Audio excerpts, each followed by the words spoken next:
नमस्कार। आज हम मनोविज्ञान की शाखा जिसे मनोविश्लेषणात्मक शायद एनालिटिकल थ्योरी के नाम से जानते हैं, हम उसके बारे में पढ़ेंगे। हम अपने मन के अध्ययन के बारे में पढ़ेंगे। ठीक है कि हमारे मन में कौन कौन सी 3 स्टेजेस होती हैं और किसका क्या वर्क होता है। ठीक, अब तुम्हें ना सब्जेक्ट सिखाने के लिए मैं पढ़ा रहा हूँ। कोई ये नहीं है कि अपने स्वार्थ के लिए या मैं टीचर हूँ मेरे काम आएगा इसलिए पढ़ा रहा हूँ। तुम्हें अपने दिमाग को कैसे मतलब सबकॉन्शियस या कॉन्शियस माइंड कैसे वर्क करेगा उसके बारे में बताने जा रहा हूँ। फ्रायड ने जिसे व्यक्तित्व मतलब पर्सनालिटी डेवलपमेंट का एक सिद्धांत दिया था, वह व्यक्तित्व का मनोविश्लेषणात्मक सिद्धांत कहलाता है।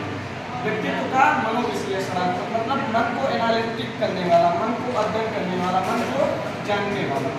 ठीक, अब उन्होंने मनोविश्लेषणात्मक सिद्धांत को दे दिया, लेकिन उन्होंने मनोविश्लेषणात्मक के 3 क्या बताया, व्यक्तित्व की संरचना की पर्सनालिटी की संरचना, जो मन का है, मन के 3 लेवल होते हैं।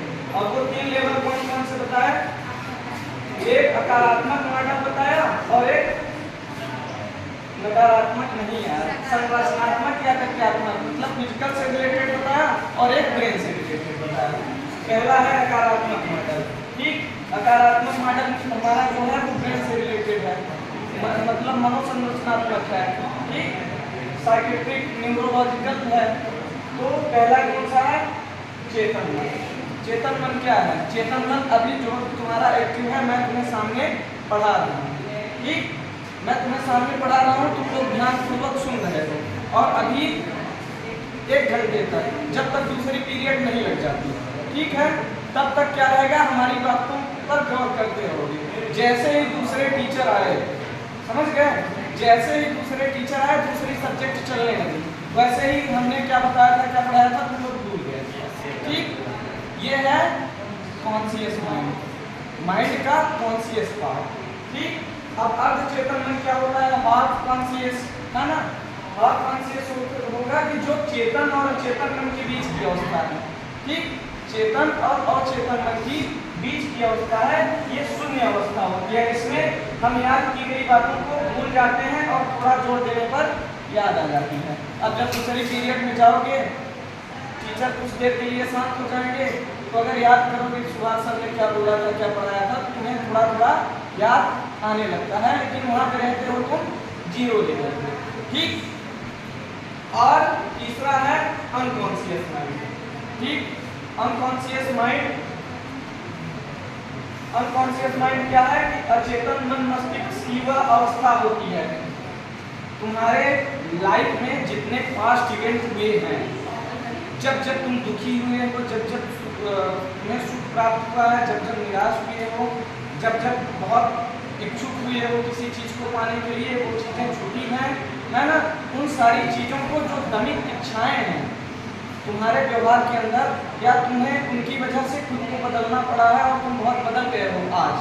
ठीक, वो सारी चीज़ें तुम्हारे अनकॉन्शियस माइंड में रहती हैं, और ये अगर तुम्हारा कॉन्शियस माइंड 10% वर्क करता है तो ये 90% वर्क करता है।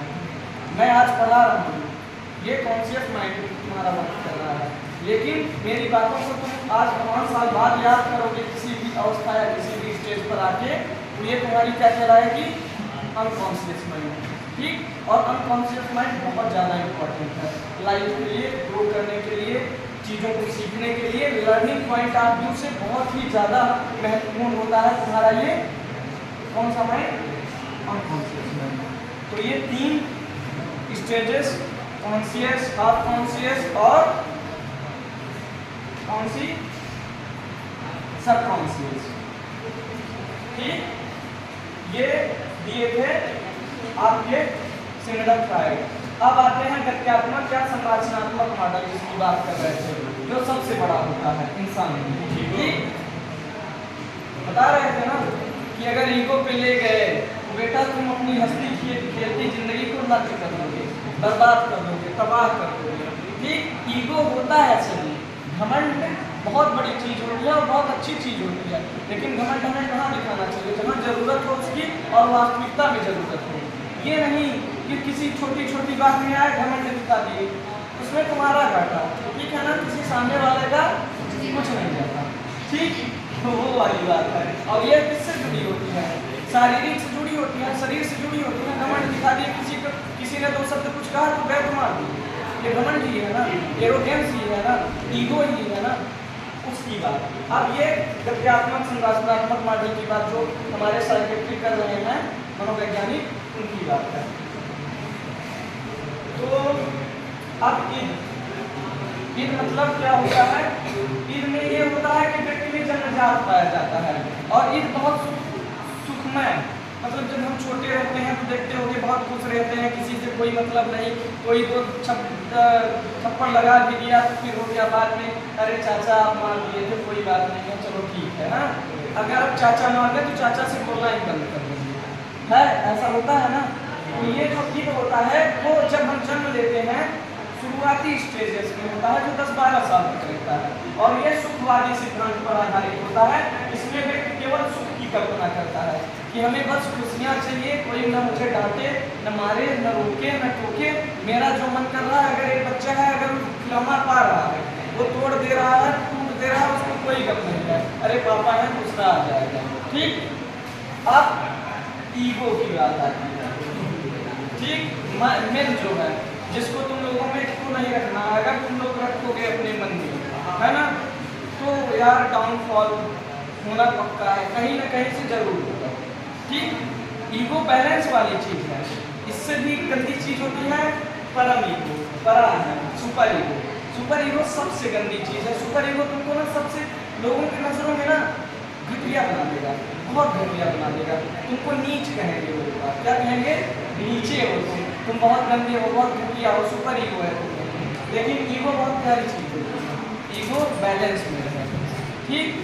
कि हमें क्या राइट है, क्या रॉन्ग है ना, क्या राइट है, क्या रॉन्ग है, ये हमें पता है, किसी को बताने की जरूरत नहीं है, ठीक है। हम अपने दिमाग के बस में है, और मेरा दिमाग मुझे गलत सजेशन या डायरेक्शन नहीं दे सकता, सीधी सी बात। तो ईगो अच्छी चीज है। ईगो बुद्धि में चेतना और तार्किकता, है ना, तार्किकता होती है या वास्तविकता के आधार पर होती है। जो रियलिटी है हमारे अंदर, वो ईगो दर्शाता है। मैं ये हूँ, रियल हूँ, वास्तविक हूँ, अनरियलिस्टिक पार्ट से बिलोंग नहीं करता।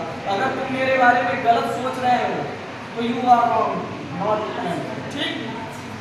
अर्थ चेतन मन से जुड़ा होता है, और यह व्यक्ति के लिए विचारों को अनुचित और उचित का ज्ञान देता है। इसलिए ईगो बहुत प्यारी चीज है।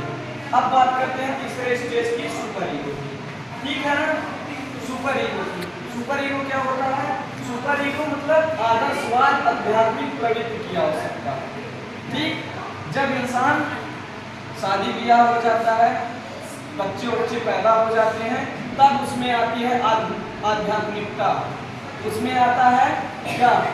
उसमें आएगा आध्यात्मिकता से ऊपर सामाजिक प्रतिष्ठा, मान सम्मान, ठीक है, मान सम्मान। और उसी मान सम्मान के चलते कहीं न कहीं एक सुपर ईगो की श्रेणी में चला जाता है, जहां लोगों से बोलना बंद कर देता है, स्वार्थी हो जाता है, सिर्फ अपने काम से काम रखता है, जिसको दूसरे के पॉइंट ऑफ व्यू से जो इंसान ईगो वाली अवस्था में रहेगा उसको बहुत हर्ट करेगा कहीं ना कहीं, ठीक है ना। तो सुपर ईगो को भारत में क्या बताया है? वैश्य और दानव की अवस्था, मतलब बहुत बेकार, भ्रष्ट एक प्रकार से, लेकिन है आध्यात्मिक प्रवृत्ति की अवस्था, समझ गए।